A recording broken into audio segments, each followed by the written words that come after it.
Hello everyone, teaching संस्था में एक बार फिर से आप सभी का स्वागत है। तो हिंदी की वर्णमाला हमने स्टार्ट किया था। वर्णमाला में हमने स्वर पढ़ा था और उससे संबंधित जो प्रश्न थे वो भी हमने कर लिया था। ठीक है, तो हिंदी वर्णमाला पढ़ा था, वर्ण कितने प्रकार के होते हैं या भेद उसके, स्वर और व्यंजन, यहाँ तक हमने कर लिया था। उसके बाद हमने 30 क्वेश्चन किए थे। तो आज का जो टॉपिक है वर्णमाला ही है, जितना बचा था उतना ही वर्णमाला नहीं था, बाकी उसके आगे का है। अभी स्वर पढ़ना है, आपको व्यंजन पढ़ना है, अनुनासिक व्यंजन और आपका घोष अघोष, ये सारे टॉपिक आपको देखने को मिलेगा आज की क्लास में। ठीक है, आज की क्लास लंबी रहेगी तो इसे हम कंप्लीट करेंगे। उसके बाद इसी से संबंधित प्रश्न भी लेकर आएंगे। सबसे पहले यहाँ पे देखेंगे, इसके पहले हमने वर्णमाला किया था, पिछली क्लास एक क्लास हो चुकी है। अगर आपने नहीं देखी है तो जो लिंक है वो इसी वीडियो के लास्ट में डिस्क्रिप्शन में दे दिया जाएगा, आप देख लीजिएगा वहाँ से जाके, या फिर प्लेलिस्ट बन जाएगी, उस प्लेलिस्ट के माध्यम से भी आप जाकर देख सकते हैं।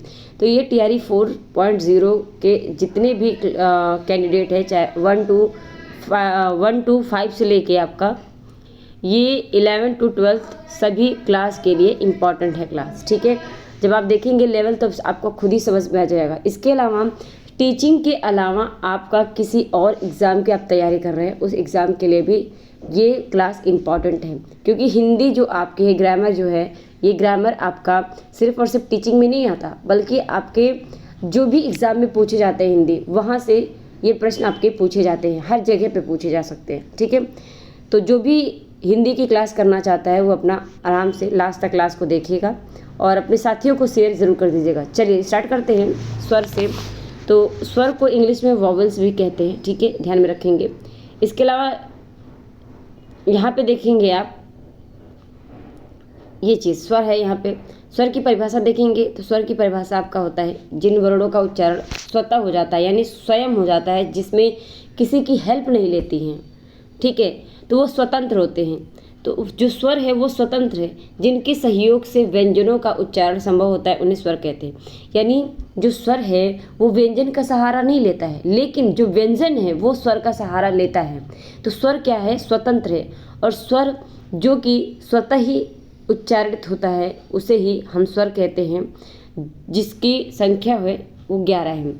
अ, आ, ई, उ, ए, ऋ, ए, ऐ, ओ, औ।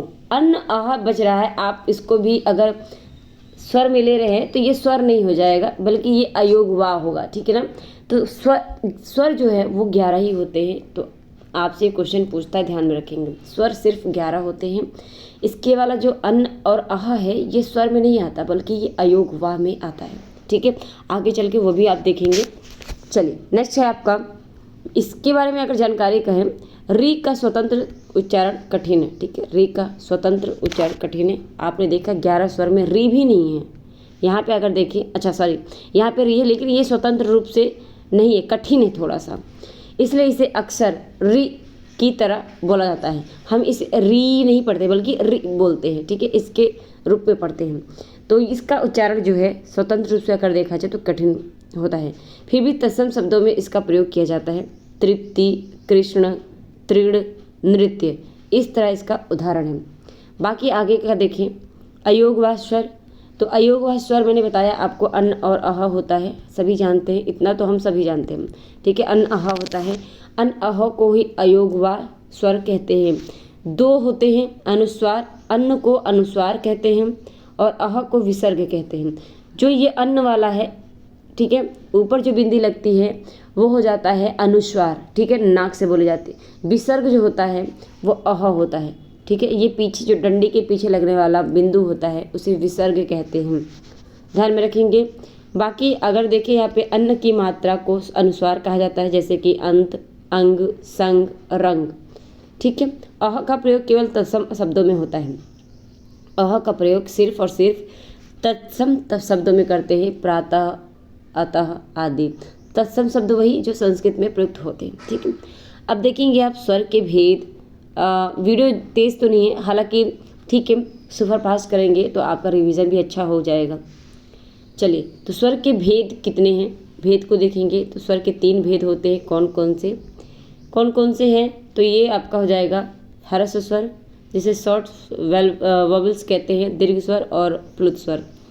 अब इन्हीं को बारी बारी से हम देखेंगे। ह्रस्व स्वर किसे कहते हैं, दीर्घ स्वर किसे कहते हैं और प्लुत स्वर किसे कहते हैं।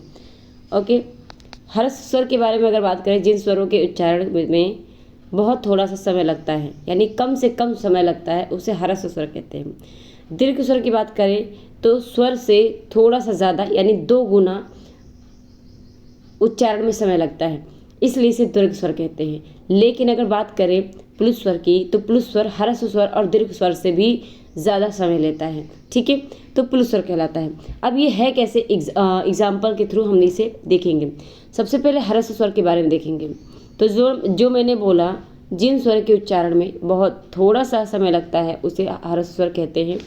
मूल स्वर भी कहते हैं ह्रस्व स्वर को।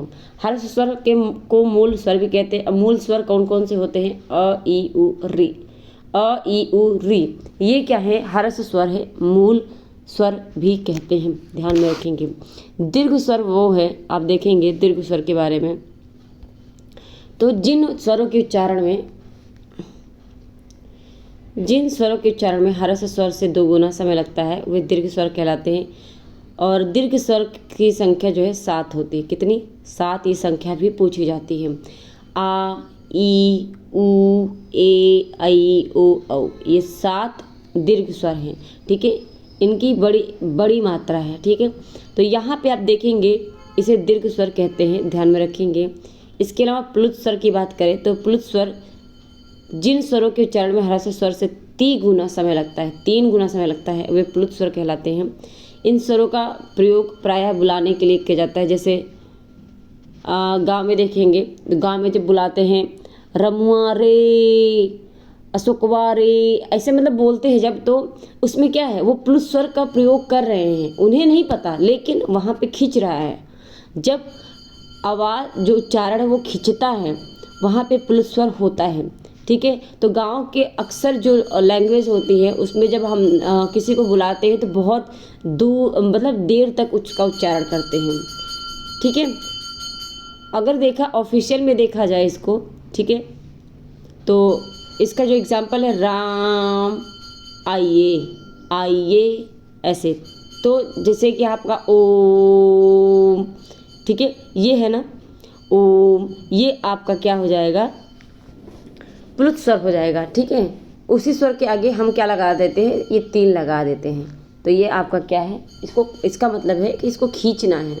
तो अक्सर ये गांव जो एरिया है वहाँ पे अक्सर बुलाते वक्त उच्चारण हो जाता है, ऐसा खींचता है आवाज़, ठीक है, तो उसे प्लुत स्वर कहते हैं, ठीक है। ये मैंने एग्जाम्पल दिया है, आई होप आपको समझ में आ रहा होगा, ठीक है। किसी भी स्वर का प्रयोग प्लुत रूप में किया जा सकता है, किंतु आजकल रि का प्रयोग प्लुत रूप में नहीं किया जाता है, ठीक है। तो प्लुत में री का प्रयोग नहीं होता है। अब बात करते हैं मात्राओं के बारे में। मात्राएं साइन ऑफ वॉवल्स, ठीक है, व्यंजन वर्णों के साथ लिखने के लिए स्वर वर्णों के जिन चिन्हों का प्रयोग किया जाता है मात्राएं कहलाती हैं। आप देखेंगे, ऊपर देखा है आपने, जब स्वर हम देख रहे थे, 11 स्वर होते हैं जो कि स्वतंत्र रूप से उच्चारित होते हैं, लेकिन जब व्यंजन का था तो व्यंजन में ये सहायता करता है स्वर। व्यंजन का उच्चारण स्वर के बिना असंभव है, ठीक है, स्वर के बिना असंभव है। इसलिए जब स्वर लिया जाता है, जब व्यंजन का उच्चारण किया जाता है तो उसमें अ होता है। जैसे क, अभी ये क है, इसमें अ छुपा हुआ है। जैसे आप क लिखेंगे और नीचे लिख देंगे, ये आपका हो जाएगा आधा क, ठीक है, ये आधा क हो जाएगा, लेकिन प्लस करके अ कर देंगे तो ये पूरा क हो जाएगा। तो ये क्या है? व्यंजन हो जाएगा। ये क्या है? व्यंजन है, और ये क्या है? आपका स्वर है, ठीक है।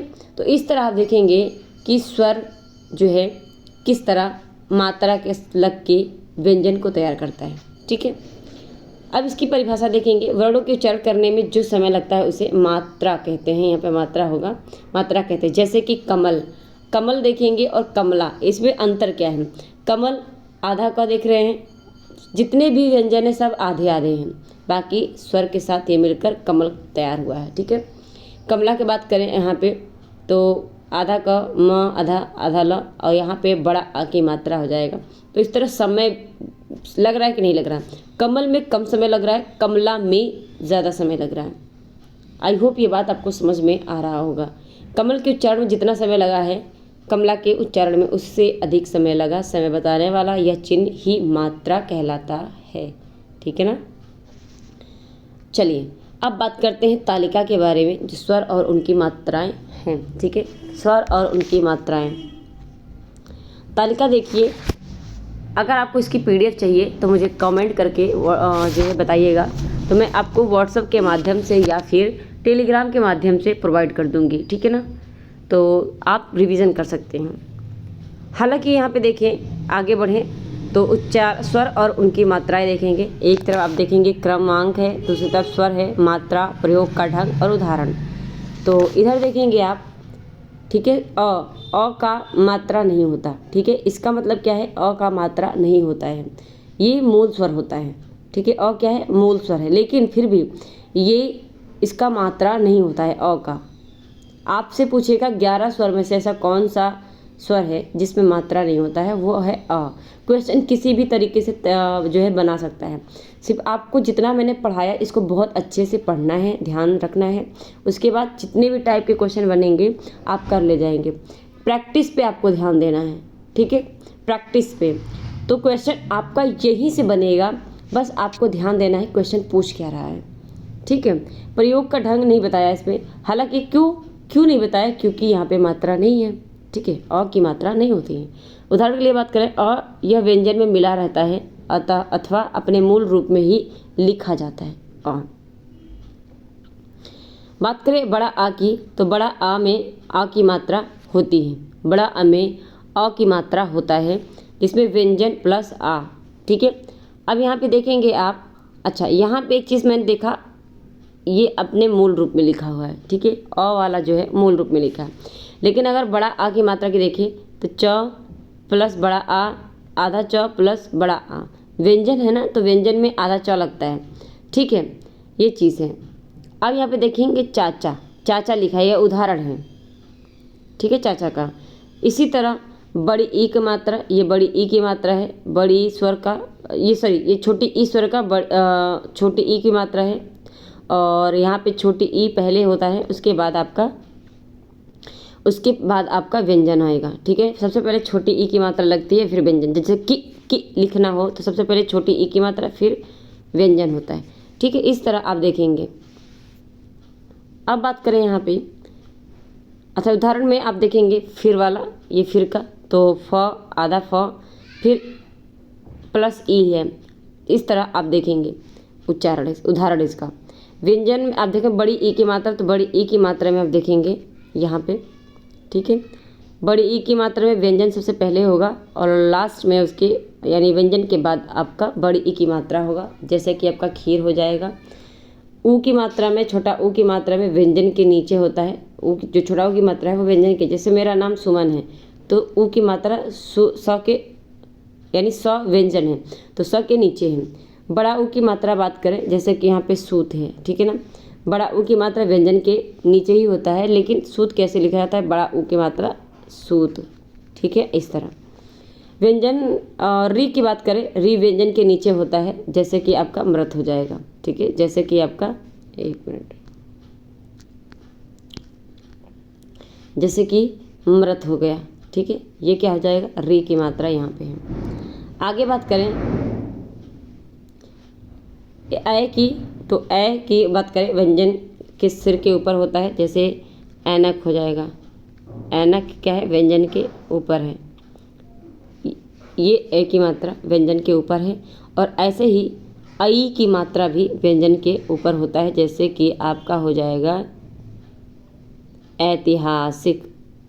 ठीक है, और आपका हो जाएगा, मान के चलिए यहाँ पे मैला। मैला मतलब होता है गंदा। ठीक है, मैला हो जाएगा। ओ की मात्रा आपका व्यंजन के बाद होता है, ओ की मात्रा, तो मोर हो जाएगा एग्जाम्पल में। औ की बात करें यहाँ पे चौखट हो जाएगा एग्जाम्पल में। ठीक है, तो इस तरह आपका एग्जाम्पल के साथ दिया हुआ है। आई होप ये चीज़ें आपको समझ में आ रही होंगी।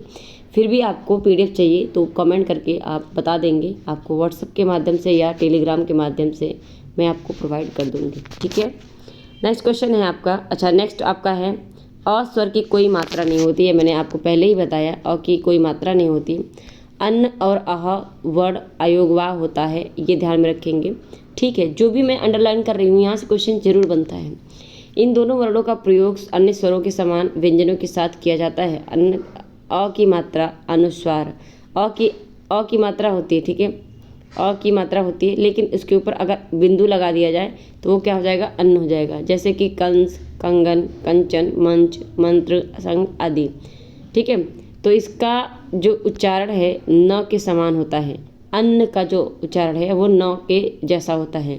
अह का विसर्ग में होता है, ठीक है, अह की मात्रा विसर्ग है, तो विसर्ग कहलाती है अह की मात्रा। इसका प्रयोग व्यंजनों के तत्सम शब्दों में किया जाता है, ठीक है। अगर बात करें यहाँ पे उदाहरण की, तो प्रातः आप देखेंगे ये क्या है, विसर्ग, इसके पीछे विसर्ग लगा है। कालीन, दुख, सबसे ज़्यादा देखेंगे विसर्ग कहाँ पे आपको देखने को मिलता है, संस्कृत में, तो विसर्ग संस्कृत में मिलता है आपका, ठीक है। ये चीज़ पे ध्यान में रखेंगे। और इनका उच्चारण ह के जैसा होता है। जो अनुनासिक है, अनुस्वार है, वो आपका अन्न के यानी न के समान उच्चारित होता है, लेकिन जो विसर्ग है वो ह के समान उच्चारित होता है, ठीक है। बात करें अगला अनुनासिक के बारे में, नेज़लाइज्ड अनुनासिक। अनुनासिक की बात करें जिन स्वरों के उच्चारण में हवा नासिका और मुख से आता है। अनुनासिक पूछेगा क्या होता है, अनुनासिक किसे कहते हैं, तो अनुनासिक में हवा जो होती है, जो वायु होता है, वो नाक और मुख से दोनों से निकलता है, उन्हें अनुनासिक कहते हैं, ठीक है। इनका चिन्ह चंद्र बिंदु होता है, आप देख सकते हैं एग्जाम्पल में। चंद्र बिंदु में आप क्या करते हैं, चांद, तो चांद में आपका जो है नासिका और मुख से दोनों से हवा निकलता है, ठीक है। इसलिए चंद्र बिंदु क्या हो जाएगा, अनुनासिक हो जाएगा।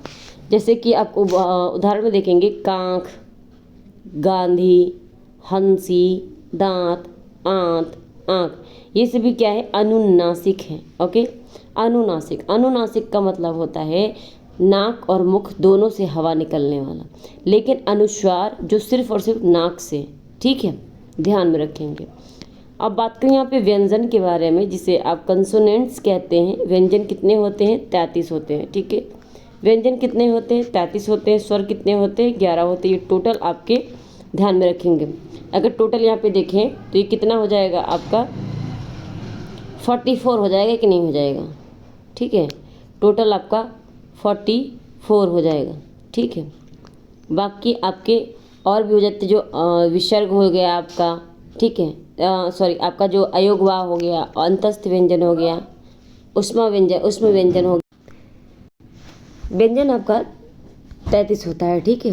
कुल व्यंजन 33 होता है। अगर स्वर और व्यंजन को मिला दिया जाए तो ये 44 वर्ड हो जाएंगे, ठीक है। तो अगर बात करें व्यंजन के बारे में, जिन वर्णों के उच्चारण में स्वरों की सहायता ली जाती है उन्हें व्यंजन कहते हैं, ठीक है। हिंदी में 33 व्यंजन होते हैं, क से ह तक का, ये सभी के सभी क्या होते हैं, व्यंजन होते हैं, क से ह तक, ठीक है। अब बात करें यहाँ पे व्यंजन आपका हुआ, व्यंजन के भेद देखेंगे, ठीक है।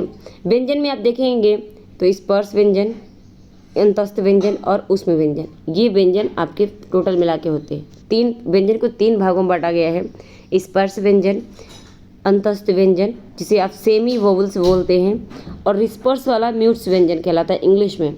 उसमें व्यंजन सिबिलेंट आपका हो जाएगा उसमें व्यंजन।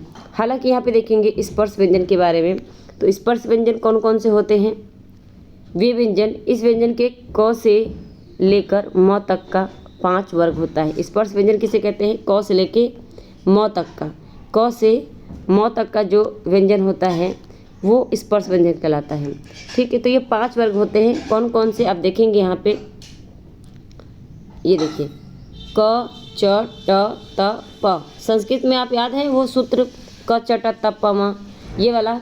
तो यहाँ पे आप देखेंगे क वर्ग में क, ख, ग, घ, अ, च वर्ग में च, च, ज, इ, ट वर्ग में ट, ठ, ड, अ, त वर्ग में त, थ, द, न, और प वर्ग में प, फ, ब, म।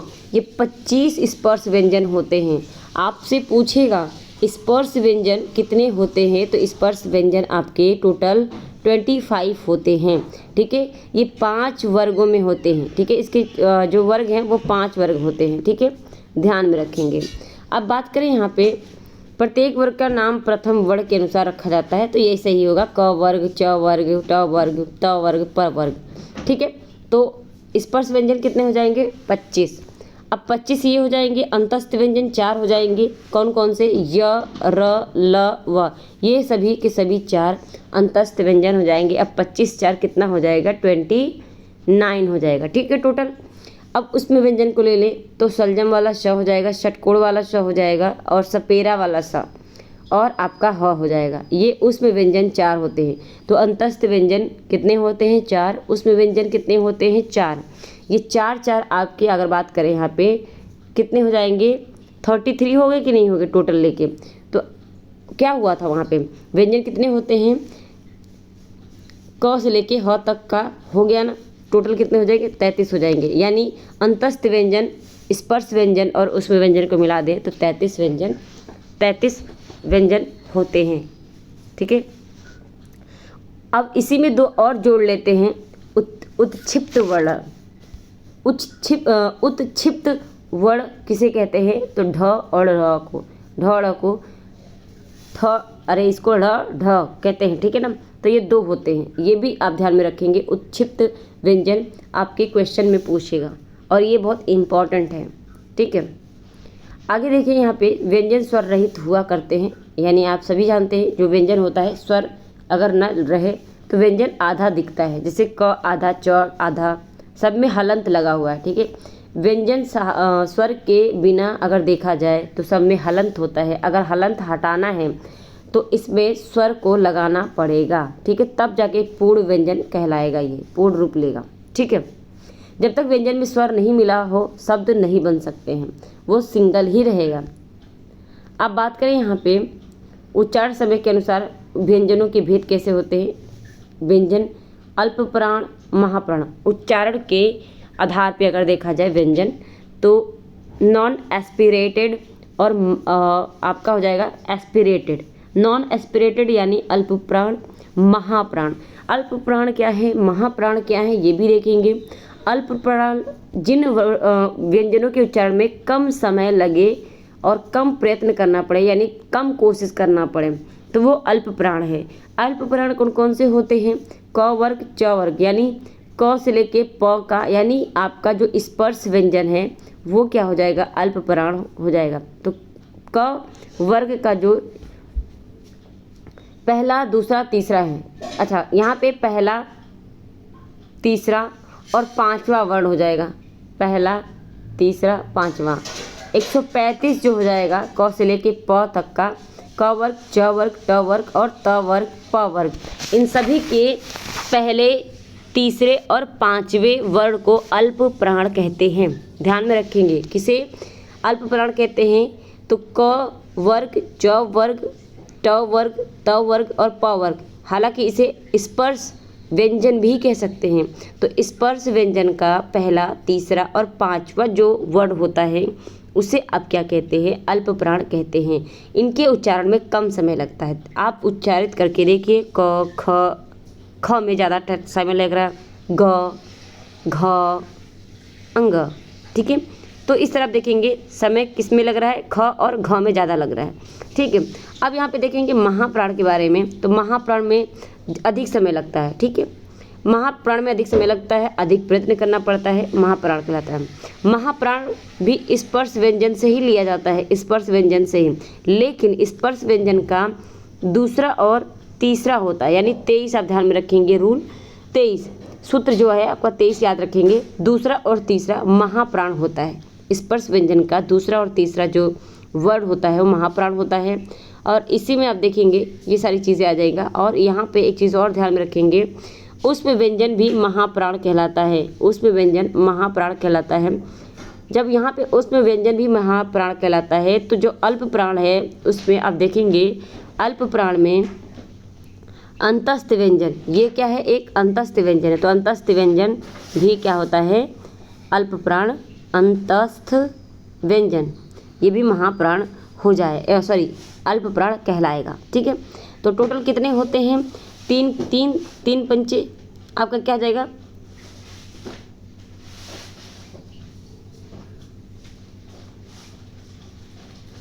सभी को टोटल कर लेंगे आप। ठीक है, ठीक है, 5 3 15 हो जाएगा, 15 और 4 कितना हो जाएगा? 19। टोटल ये आपके 19 हो जाएंगे अल्प प्राण। और महाप्राण की बात करें तो 4 4 है ना इसमें, तो 4 2 2 हैं, 2 चौको 8, 2 पंचे 10, 10 वो और 4 ये 14 हो जाएंगे। ठीक है, टोटल महाप्राण कितने हो जाएंगे? 14 हो जाएंगे, सॉरी 14। ठीक है, आप ध्यान में रखेंगे। यहाँ पे देखेंगे वर्ण अथवा अक्षर सबसे छोटी ध्वनि होती है, ये क्वेश्चन पूछा जाता है। वर्ण अथवा अक्षर सबसे छोटी ध्वनि होती है। ठीक है, वर्ण और अक्षर सबसे छोटी ध्वनि होती है। वर्ण के 2 भेद होते हैं, स्वर और व्यंजन। ये हमने देखा। स्वर 3 प्रकार के होते हैं, ह्रस्व स्वर, दीर्घ स्वर, प्लुत स्वर, ये भी पढ़ लिया हमने। व्यंजन 3 प्रकार के होते हैं, ये भी पढ़ लिया हमने। कौन कौन से? स्पर्श व्यंजन, अंतस्थ व्यंजन और ऊष्म व्यंजन। ठीक है, तो जो पढ़ लिया इसको फास्ट ही करेंगे। स्वरों से रहित व्यंजनों का मेल संयुक्त व्यंजन कहलाता है। अब इसे पढ़ना है। संयुक्त व्यंजन क्या होता है?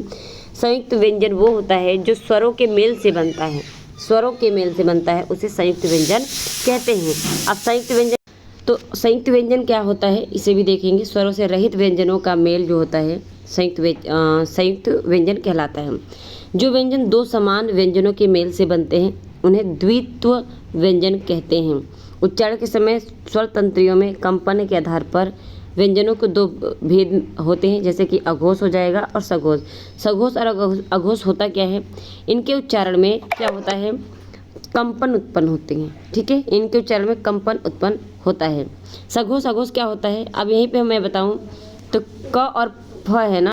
अब यहाँ पे देखिए, अघोष क्या होता है? स्पर्श व्यंजन का जो पहला वाला, ठीक है, पहला और दूसरा स्पर्श व्यंजन का पहला और दूसरा वर्ण अघोष कहलाता है। सघोष आपका हो जाएगा, सघोष आपका हो जाएगा तीसरा, चौथा और पांचवा, ये आपका स्पर्श वर्ण का हो जाएगा। और इसी में आप देखेंगे तो अंतस्थ व्यंजन और आपका वो भी ऐड हो जाएगा, ऊष्म व्यंजन। ठीक है, मुख्य जिस भाग से जिस वर्ण का उच्चारण किया जाता है उच्चारण स्थान कहलाता है। उच्चारण तालिका देखेंगे। उच्चारण तालिका ये बहुत इम्पॉर्टेंट चार्ट है, इसको देखिए और ध्यान रखिएगा। एक तरफ उच्चारण स्थान लिखा हुआ है, दूसरी तरफ स्वर, स्पर्श, अंतस्थ और ऊष्म। ठीक है, कंठ से बोले जाने वाले जो वर्ण हैं वो हैं स्वर। अगर देखा जाए तो अ और बड़ा आ, छोटा अ और बड़ा आ, ये कंठ से बोले जाते हैं। इसके अलावा जो व्यंजन होता है स्पर्श व्यंजन, क ख ग घ, यानी क वर्ग आपका व्यंजन का क वर्ग और स्वर का छोटा अ और बड़ा आ। ठीक है, बड़ा आ, और उस व्यंजन का ह ले लिया जाए तो ये कंठ से बोले जाते हैं। ठीक है, अगर बात करें तालव्य से बोले जाने हैं, तालु से जो बोले जाने वाले वर्ड हैं वो हो जाएंगे स्वर के छोटी ई और बड़ी ई। और स्पर्श अगर बात करें व्यंजन का स्पर्श ले लिया जाए तो क जो च वर्ग है, च वर्ग, और अंतस्थ व्यंजन का य, उसमें व्यंजन का सलजम वाला श ले लिया जाए तो ये आपके तालव्य से बोले जाते हैं। मूर्धन्य की बात करें तो रि, जो रि है ये स्वर का है आपका एक वर्ण, और व्यंजन का स्पर्श वर्ग अगर देखा जाए, वर्ण देखा जाए जो कि आपका ट वर्ग है, ट वर्ग, अंतस्थ का र और ऊष्म का षटकोण वाला सा ले लिया जाए तो ये मूर्धन्य से बोला जाता है। ठीक है, इनके उच्चारण में जो जिह्वा है वो ऐसे मुड़ती है। ठीक है, दंत की बात करें जो दांत को स्पर्श करता है तो इस स्वर कोई भी नहीं है जो दांत को स्पर्श करे, लेकिन व्यंजन है। व्यंजन में अगर देखिए स्पर्श व्यंजन का देखिए तो त वर्ग हो जाएगा, अंतस्थ व्यंजन में ल की बात करें ये हो जाएगा, और उसमें व्यंजन में सपेरा वाला सा, ये सभी के सभी दंत उच्चारण हैं, ये दांत से टच करते हैं। ओष्ठ की बात करें, ओष्ठ उच्चारण स्थान तो छोटा ऊ और बड़ा ऊ स्वर। बात करें यहाँ पे व्यंजन से तो प वर्ग पूरा आपका, और अंतस्थ व्यंजन नहीं होगा, उसमें व्यंजन, यानी कि जो ओष्ठ से बोले जाते हैं वो स्वर और स्पर्श व्यंजन, यानी बस स्पर्श व्यंजन होंगे, छोटा ऊ, बड़ा ऊ प फ ब ब म, ये सभी के सभी आपके ओष्ठ से बोले जाते हैं, यानी ओष्ठ को स्पर्श करता है। नासिक की बात करें तो स्वर इसमें नहीं आएगा, बल्कि स्पर्श व्यंजन का जो पांचवा, ठीक है, तो स्पर्श व्यंजन का जो लास्ट वाला यानी पांचवा जो वर्ड है ये, ठीक है, एक मिनट सभी को हमें, एक मिनट, ये जो वर्ड है ये वाला, ये लो जो भाग है, ये सभी के सभी और अनुस्वार जो हैं, ठीक है, ये सभी नासिक के से, नाक से बोले जाते हैं। ध्यान में रखेंगे इस बात को। नेक्स्ट बात करें, व का उच्चारण दांत से और ओठ से दोनों से होता है। जो दो जगहों से उच्चारण होता है उसके बारे में देखेंगे। व का उच्चारण दांत और होठ से दोनों से होता है, दंत्योष्ठ कहते हैं इसको। ए और आई का उच्चारण कंठ से होता है और तालु दोनों से होता है। ध्यान में रखिएगा इस बात को। इसे कंठ तालव्य यानी कंठ तालव्य से बोले जाने वाले आपका हो जाएगा ए और आई। दंतोष्ठ से बोले जाने वाले व हो जाएगा, और कंठ से बोले जाने वाले यानी कंठोत्थ से बोले जाने वाले ओ औ, ये सभी आपके कंठ और ओठ दोनों से बोले जाते हैं, ठीक है। उच्चारण के समय स्वर तंत्रियों के कंपन के आधार पर अगर बात करें, घोष और अघोष जो मैंने अभी बताया, अब इसे अच्छे से देख लेते हैं, ठीक है। अब यहाँ पे देखेंगे आप नॉन वार्निंग और वार्निंग, ये आपका वेव रिंग यानी नॉन वेव रिंग, और आपका सघोष यानी वेवरिंग साउंड। सघोष और अघोष, अघोष की बात करें आप तो अघोष में आप देखेंगे जिन ध्वनियों के उच्चारण में स्वर तंत्रियों में कंपन नहीं होता है उसे अघोष कहते हैं। इनकी जो स्वर तंत्रियाँ होती हैं इसमें कंपन नहीं होता। क ख च छ यानी आप मैंने बताया था ना, स्पर्श व्यंजन का जो पहला और दूसरा जो वर्ण है उसे ही क्या कहते हैं, अघोष कहते हैं, ठीक है। और इसमें आप देखेंगे तो उसमें व्यंजन का सलजम वाला श, षटकोण वाला स और सपेरा वाला स भी ऐड हो जाता है। अच्छा, यहाँ पे जो ह था उसमें व्यंजन का, ये आपका सघोष में जाएगा, ठीक है।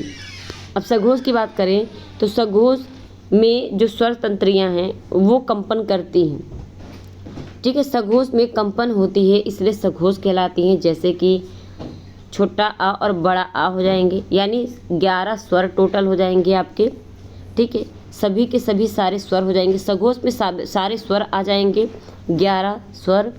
उसके बाद आपका स्पर्श व्यंजन का तीसरा, चौथा और पांचवा, तीसरा, चौथा और पांचवा, इस तरह आप देखेंगे तो 3 पचे 15 आपका ये टोटल हो जाएगा, ठीक है।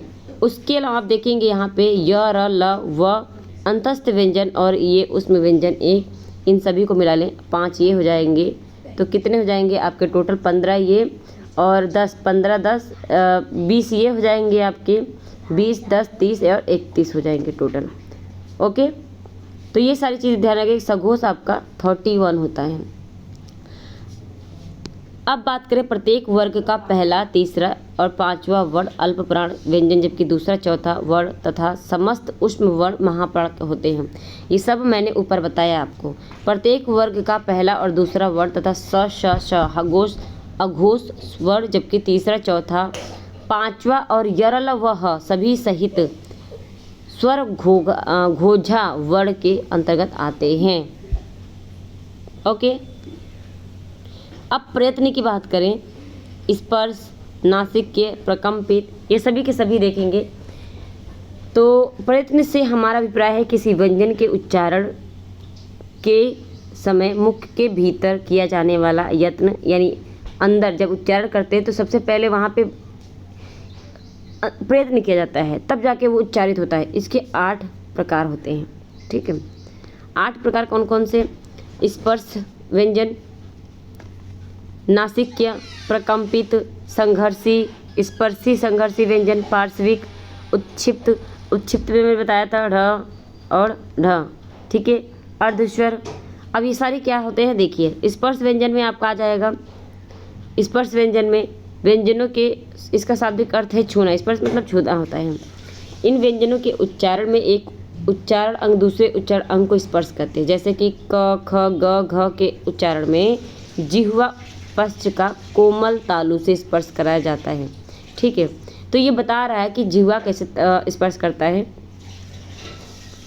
सारी चीज़ें यहाँ पे दिया है। स्पर्श संघर्ष की बात करें तो जो कि कठोर तालु के साथ बीज यह स्पर्श करता है जिह्वा। और नासिके का बात करें तो नासिक के जो 5वां वर्ड होता है स्पर्श व्यंजन का, उसे कहते हैं। इसी तरह पार्श्विक की बात करें तो ल को पार्श्विक व्यंजन कहते हैं। ठीक है, ये क्वेश्चन पूछता है लुंठित व्यंजन क्या होता है, लुंठित। र को लुंठित व्यंजन, लुंठित वर्ण किसे कहते हैं, र को। पार्श्विक व्यंजन ल को कहते हैं। ठीक है, ये बात, ये सारी चीज़ें हैं आपका। प्रकंपित आपका हो जाएगा जो कि आपके जिह्वा नोक पसुड़े से या र जो हो जाता है, इसे प्रकंपित भी कहते हैं और लुंठित भी कहते हैं। यही भी बात करें उच्छिप्त वाला, ये भी आपका ढ ढ हो जाएगा। और संघर्ष की बात करें जो घिस के निकलता है संघर्ष से, वो आपका हो जाएगा फ श ज। ये सारी चीज़ें आपके संघर्षी व्यंजन हो जाएंगे। अर्धस्वर की बात करें य और व, ये क्या है, अर्धस्वर है। आप देखेंगे जब भी कुछ लिखते हैं जैसे व्यंजन लिखा तो ये क्या हो जाएगा, अर्ध हो जाएगा कि नहीं हो जाएगा। तो अर्धस्वर य, क्योंकि य के उच्चारण में जीवा का ऊपरी भाग कठोर तालु के पास जाता है और व के उच्चारण में दोनों ओष्ठ निकट आते हैं, अर्धस्वर कहलाते हैं। आई होप ये सारी चीज़ें आपको समझ में आ गई होंगी। ये सारे संयुक्त व्यंजन है। संयुक्त व्यंजन के बारे में बात करें तो संयुक्त व्यंजन क्या होता है, कंजंक्शन जिसे कहते हैं। स्वरों से रहित व्यंजनों का मेल संयुक्त व्यंजन कहलाता है। इसमें स्वर नहीं होते हैं, व्यंजन और व्यंजन मिलकर संयुक्त व्यंजन कहलाते हैं। संयुक्ताक्षर व्यंजन कहते हैं इसे, जैसे जच्चा, सच्चा, बच्चा, कच्चा, चक्कर, लक्कड़ आदि। व्यंजन को लिखते समय प्रायः खड़ी पाई हटा दी जाती है। ओके, इसमें बिना खाड़ी पाई वाले व्यंजन हलंत होकर संयुक्त होते हैं, हलंत होते हैं। इसमें क अथवा फ व्यंजन संयुक्त करने हो तो उनका दायां भाग हट जाता है। तो सारे तरीके दिए हैं। इस तरह आप देखेंगे छ, त्र, ज्ञा और स्र, ये क्या है, संयुक्ताक्षर व्यंजन है। ठीक है, संयुक्ताक्षर व्यंजन ये आपका हो जाएगा अ, क, श और इस तरह आपका ये मिलकर बना है, समझ रहे ना आप। तो छत्र, ज्ञा और स्र ये आपके संयुक्ताक्षर व्यंजन कहलाएंगे। द्वितीय व्यंजन क्या होता है, द्वितीय व्यंजन में आप देखेंगे जो एक सेमी व्यंजन वर्ड होता है, सेम व्यंजन, उसे द्वितीय व्यंजन। जैसे बिल्ली, आधा क और क पूरा क, आधा क और पूरा क, आधा च और पूरा च, आधा च और पूरा च, आधा त और पूरा त। इस तरह आपका क्या हो जाएगा, ये द्वितीय व्यंजन कहलाता है। ठीक है, अभी व्यंजन संबंधी विशुद्धियाँ हैं, ये सारी चीज़ें आप ध्यान में रखेंगे। तो इसे अगर पढ़ना है तो आप PDF के लिए कमेंट ज़रूर कीजिएगा। अगर कमेंट करके पूछते हैं आप PDF आपको चाहिए तो उसको मैं या तो व्हाट्सएप के माध्यम से या तो टेलीग्राम के माध्यम से आपको प्रोवाइड कर दूँगी। व्यंजन का संयोग अगर देखा जाए, व्यंजन और व्यंजन संयोग करें, व्यंजन और व्यंजन को मिलाया जाए तो क्या तैयार होता है।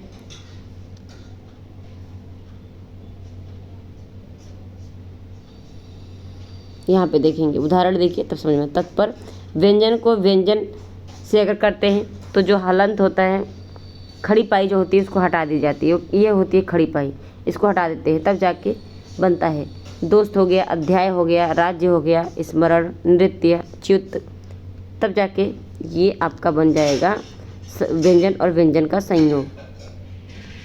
ओके, सारी चीज़ें इसी तरह है। अब बताएंगे वर्ण विच्छेद के बारे में। वर्ण विच्छेद आप जानते हैं, इसे भी थोड़ा सा देख लेंगे। वर्ण विच्छेद कैसे, कोई भी आपको वर्ण दे देगा, ठीक है, जैसे अमरूद आपका दिया तो इसको तोड़ना है, इन्हीं को तोड़ना है, तोड़ के लिखना है। तो ये किसी पेपर में आता है, हालांकि आपको ध्यान में रखना है, यहाँ से भी क्वेश्चन बन सकते हैं। स्वराघात और बलाघात क्या होता है। स्वराघात और बलाघात में अगर देखिए, स्वराघात बलाघात संबंध वर्णों, शब्दों अथवा वाक्यों के उच्चारण से हुए। वस्तुतः ये दोनों ही अर्थ में परिवर्तन करते हैं। स्वराघात अर्थ परिवर्तन में मदद करता है, यह वाक्य मूलक है। बलाघात शब्द मूलक है। जिस शब्द पर बल दिया जाए वह विशेषण शब्दों के समान दूसरों का निवारण करता है। इस प्रकार बलाघात भी अर्थ परिवर्तन में मदद करता है। सविता रामायण पढ़ती है। सविता शब्द पर बल देते हैं तो अर्थ हो जाता है सविता ही रामायण पढ़ती है। ठीक है, और कोई भी नहीं, तो बला ये हो जाएगा। बाकी ये था आपका निष्कर्ष, हो गया कंप्लीट आपका। तो ये आपका हिंदी का वर्णमाला का पूरा कंप्लीट टॉपिक मैंने आपको करवा दिया। इससे संबंधित क्वेश्चन आपको जल्द ही देखने को मिलेगा। बाकी इसका अगला टॉपिक मैं आपको स्टार्ट करूँगी, और टॉपिक मैं बता देती हूँ। टॉपिक क्या रहेगा आपका, संज्ञा रहेगा। ठीक है ना। अगला टॉपिक नाउन हो जाएगा, संज्ञा। तो संज्ञा अगर करनी है तो क्लास में जुड़ जाइएगा। इसके अलावा अगर आप वीडियो को देख रहे हैं लास्ट तक तो चैनल को सब्सक्राइब ज़रूर कर लीजिएगा। अभी तक आपने अगर नहीं किया, आप हमारे चैनल पर नए आए हैं तो चैनल को सब्सक्राइब ज़रूर कर लीजिए, बेल आइकन प्रेस कर लीजिए, ताकि डेली आपको हिंदी की अच्छी तैयारी की क्लास मिल सके, जो कि आपके टीचिंग से लेके हर एक एग्ज़ाम के लिए प्रिपेयर आपको कर सकता है। ठीक है, तो ये क्लास TRE 4.0 के लिए तो है ही, बाकी और भी अदर स्टेट के एग्ज़ाम के लिए भी हो सकता है। तो अपने साथियों को शेयर करके उन्हें भी जोड़ लीजिएगा। चैनल को सब्सक्राइब कर दीजिएगा, बेल आइकन प्रेस कर लीजिए ताकि नोटिफिकेशन आपको मिल सके। ठीक है, बाकी लाइक शेयर ज़रूर कीजिएगा। PDF के लिए आप कमेंट करके आप बोल सकते हैं, तो आपको किसी भी माध्यम से दे दिया जाएगा PDF आपको। ठीक है, बाकी डिस्क्रिप्शन में इस वीडियो की लिंक और जो मैंने पहली क्लास करवाई थी उसकी लिंक आपको मिल जाएगी। चलिए मिलते हैं हम अपने नेक्स्ट क्लास में। आज के लिए इतना ही, धन्यवाद।